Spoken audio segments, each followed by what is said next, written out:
ওমরে ফারুক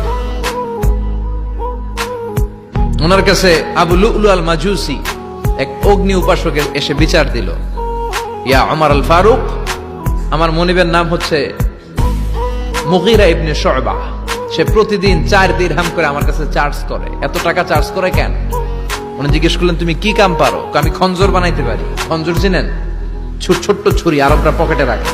ওমানের সুলতান কাবুসের ছবি দেখবেন, এখানে একটা খঞ্জর আছে। আমি খঞ্জর বানাইতে পারি। খঞ্জর বানাতে পারো?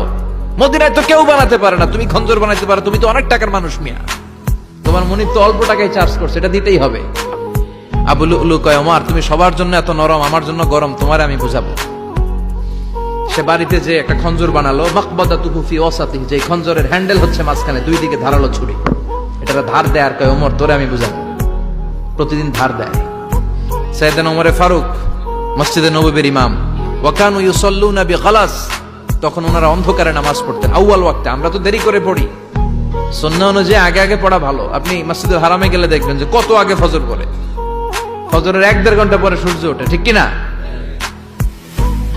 তো সে একবার ছদ্মবেশে ফজরের সময় প্রথম কাতারে যে হাজির, আসলে কিন্তু মাজুসি সূর্যের পূজা করে।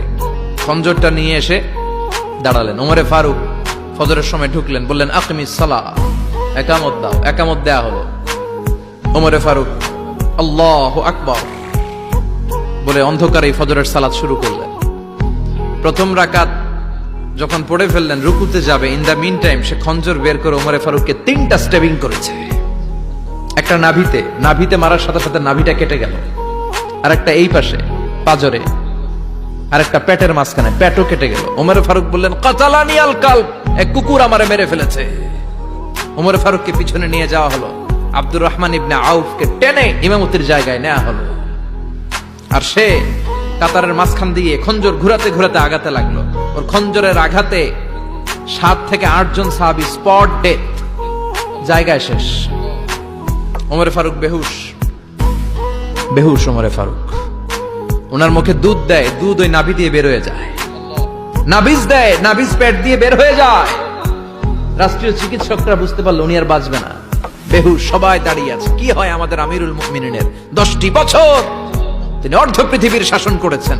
উনার ভয়ে বাঘে মহিষে এক ঘাটে পানি খেত। হুশ ফেরার পরে ওমরে ফারুক বলেন, আমারে মারছে কে? আমার কি অবস্থা, বাঁচবো কিনা? আমার ছেলে আব্দুল্লাহ কোথায়? আব্দুর রহমান কোথায়? আমার বিবিরা কোথায়? কত সম্পদ আমার আছে, কোথায় গেলে ভালো চিকিৎসা পাওয়া যাবে? কিচ্ছু সে বলে না। হুশ ফিরার পরে ওমরে ফারুকের প্রথম প্রশ্নটা ছিল, আসল্লান্নাস, আমার দায়িত্বে, আমার নেতৃত্বে যে ফজরের একটা নামাজ শুরু হয়েছিল, এটা কি ঠিক মতো শেষ হয়েছিল?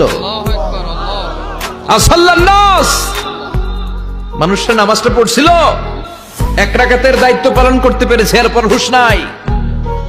বাকি 1 রাকাতের কি হয়েছে? মুসল্লিদের কি হয়েছে? সালাতটা ওয়াক্ত মতো হয়েছে কিনা? আসল্লান্নাস, এটা ছিল ওমরে ফারুকের প্রশ্ন। সুবহানাল্লাহ কইবেন না? তাহলে সালাতের গুরুত্ব আছে না নাই?